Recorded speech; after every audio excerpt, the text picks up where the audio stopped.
नमस्कार मंडळी, स्वागत आहे तुमचं माझ्या यूट्यूब चॅनेलवरती. आपण कथा बघत आहोत प्रेमाचा तडका. आज पाहूया त्याचा पुढील भाग. मामाने आपल्या बहिणीचे बोलणे ऐकून चमकून तिच्याकडे पाहिले. त्यांच्या डोळ्यात यशोदाईला थोडासा राग दिसला, पण मगाचपासून आपल्या दोन्ही मुलांना वाटेल ते बोलत सुटला होता तेही तिला आवडलेले नव्हते. बोलायच्या आधी विचार तर करत जा की यशोदा. अगं माझी पोरगी सुपर मार्केट चालवती, 90% 12वी पास झाली आहे ती. तुझं पोरगं काय करतं? मामांनी तिरस्काराने यशोदा आईकडे बघून विचारलं. यशोदाई शांत बसली, कारण खरंच तिची दोन्ही पोरं काहीसुद्धा कमवत नव्हती. तिच्याकडे आपल्या पोरांच्या बाजूने बोलायला काहीच नव्हते. तात्या आणि आजीला सुद्धा कृष्णाच्या मामाचा राग आला होता, पण त्यांचीही अवस्था यशोदाईसारखी झाली होती. काय झालं? नाही ना काही बोलण्यासारखं? असेल, कसं असेल म्हणा.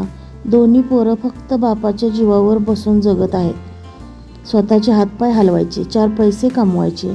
दोन्ही पोरांना माहिती आहे का तुझ्या? आणि अशा पोराला मी माझी हुशार पोरगी देऊ? द्यायला पण काही प्रश्न नव्हता. तुझ्या घरात पण काही नाही आणि तुझ्या पोरात पण काही नाही. काय बघून मी माझी पोरगी इथे देऊ? मामा गेम खेळत बसलेल्या बलरामकडे बघून बोलला. अरे कमवत नसलं तर कमवल की. तुझ्या पोरीच्या पायगुणानं आमच्या घरचा उद्धार होईल. तात्या मामाला म्हणाले. त्याचा काय भरवसा तात्या? बहीण दिलीच होती की मी. कुठं काय बदललो तुमच्या घरात? फक्त खाणारी तोंडं वाढली. मामा हसतच तात्यांना बोलले. बरं ते समजा जाऊन द्या. जेवण तयार आहे तर 2 घास खाऊन घ्या, यशोदाई मामाला बोलली. यशोदाईचे बोलणे ऐकून मामा कुत्सिततेने हसला. त्याने आधी सगळ्यांकडे पाहिले आणि मग आपल्या बहिणीकडे बघितले. जाऊ दे यशोदा, तुम्हाला कमी पडेल. पाणी आणि चहा दिलंस तेवढंच बास आहे आम्हाला. जेवणाची अपेक्षा नाही मी ठेवली. तुम्हाला ते झेपणार पण नाही. मामा हसून यशोदाईला बोलला. देवाच्या दयेनं अजून तर उपाशी राहायची येळ नाही आली आमच्या पाहुणं. आमच्या दारात आल्याला अजून तर कुणी बी उपाशी नाही गेला तुमचं. त्यामुळं तुम्ही आमासनी कमी पडल याची चिंता नका करू. भामाजी चिडून मामाला बोलली.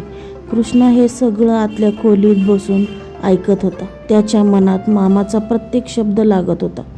हे पहिल्यांदा झाले होते आत्तापर्यंत स्वतःचा विचार करणारा कृष्णा आज आपल्यामुळे आपल्या आई आबाला बोलून घ्यावं लागतंय या विचाराने अस्वस्थ झाला होता.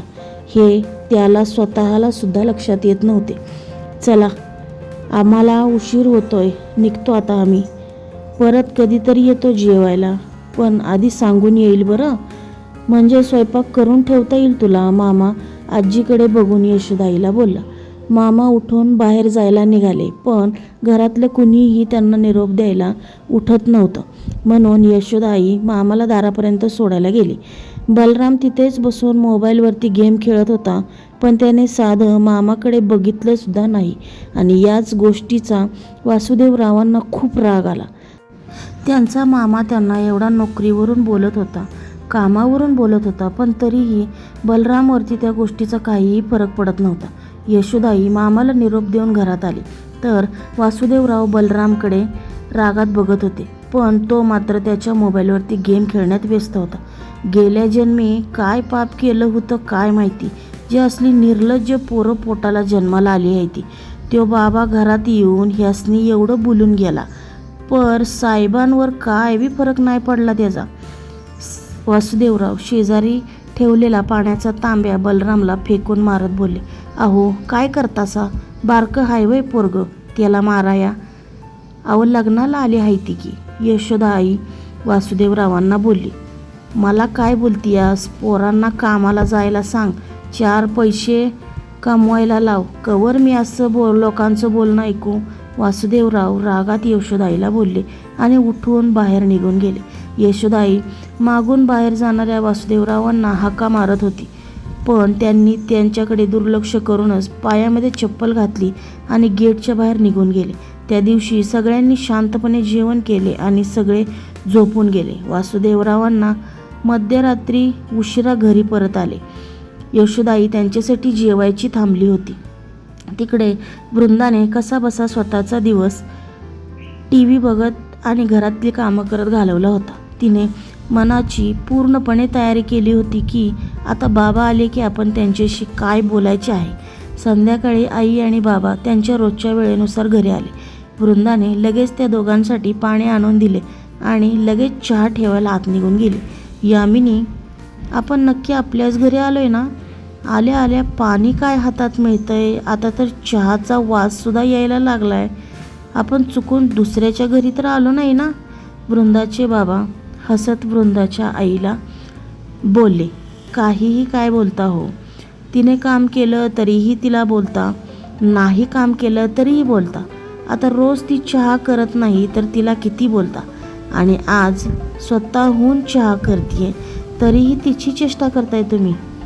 जा पटकन, तुमची लाडकी लेक चहा घेऊन येईल, फ्रेश होऊन या. वृंदाची आई वृंदाच्या बाबांना बोलली. बाबा आईकडे नाही म्हणून मान हलवत फ्रेश व्हायला निघून गेले. आईही त्यांच्या मागे फ्रेश व्हायला रूममध्ये गेली.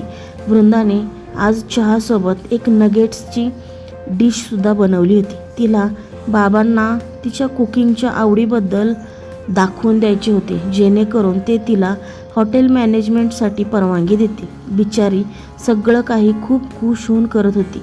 तिने तयार केलेला नाश्ता चहासोबत आणून ठेवला. आई बाबा नुकतेच फ्रेश होऊन येऊन बसले होते. आज बाबांचा मूड चांगला दिसत आहे. मला आज ही डिश त्यांना खायला घालून खुश करायचं आहे आणि मला खात्री आहे ही खाऊन बाबा मला माझ्या पुढच्या करिअरसाठी सपोर्ट करतील. वृंदा ट्रे हातात घेऊनच बाहेर येत मनात विचार करत बोलली, अरे वा, हे कधी बनवलं? सुगंध तर खूपच छान येतो आहे. आई तिने बनवलेल्या नगेट्सकडे बघून बोलली, हा सुगंध तर छानच येतोय, पण या सगळ्या गोष्टींमध्ये जास्ती रमण्याची गरज नाही. आता पुढच्या कोर्सच्या तयारीला लागा. मी आजच तुझं ॲडमिशन करून आलो आहे नर्सिंग कॉलेजमध्ये. बाबा तिच्या हातामध्ये ॲडमिशनची पावती आणि कॉलेजचा ब्राउझर देत बोलले. वृंदाला तर ते सगळे बघून शॉकच बसला, कारण तिने बाबा एवढ्या लवकर तिचं ॲडमिशन करतील याचा विचारसुद्धा केला नव्हता. बाबांनी तर एकदम तिच्यावर बॉम्बच आणून टाकला होता. आता तर ती बोलली नाही तर तिने तिच्या मनाविरुद्ध जसे BSc केले होते तसेच तिला नर्सिंग करावे लागेल हे तिला माहिती होते. बाबा मला हे नर्सिंग करायचं नाही, ती पावती हातामध्ये बघतच बोलली. बाबा तिच्याकडे रागाने बघायला लागले. त्यांना त्यांच्या मनाविरुद्ध बोललेलं सुद्धा आवडत नव्हतं आणि त्यात बाबांनी तिच्यासाठी निवडलेल्या त्या कोर्ससाठी ती विरोध करत होती. मग काय करायचं आहे का घरात बसते स्वयंपाक करत? बाबांनी रागातच तिला विचारले. बाबा मला हॉटेल मॅनेजमेंटचा कोर्स करायचा आहे आणि त्यानंतर एखाद्या मोठ्या हॉटेलमध्ये शेफ म्हणून जॉब करायचा आहे. वृंदा धाडसाने तिच्या बाबांना बोलली. बाबांनी रागातच समोर ठेवलेली प्लेट बाजूला सरकवली आणि तिच्याकडे बघायला लागले. ते रागामध्ये तिच्यावरती हात उचलतील म्हणून यामिनी आई लगेच वृंदाजवळ येऊन उभी राहिली. तुला थोडा तरी अकलेचा भाग आहे का? हॉटेल मॅनेजमेंट करायला तुझं काही स्वतःचं हॉटेल आहे का? हॉटेल मॅनेजमेंट करायचं म्हणजे एवढी साधी गोष्ट आहे का?